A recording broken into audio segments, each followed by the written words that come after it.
Le geste était fort hier, les mots également. Emmanuel Macron s'est rendu sur le pont de Baison, emprunté il y a 60 ans par les manifestants algériens qui arrivaient du bidonville de Nanterre à l'appel du FLN.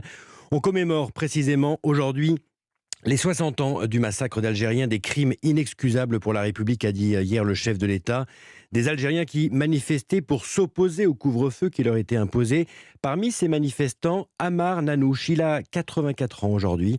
Il manifestait ce soir-là. Caroline Baudry l'a rencontré pour Europe 1 dans son appartement de Gennevilliers en région parisienne. Je tremble. Son air rieur disparaît quand le vieil homme observe la photo en noir et blanc qu'il tient dans la main. Des centaines de manifestants assis sous la pluie. Près d'une barrière, on reconnaît son visage. Il avait 24 ans. Nous sommes appareillés sur la place de l'Étoile.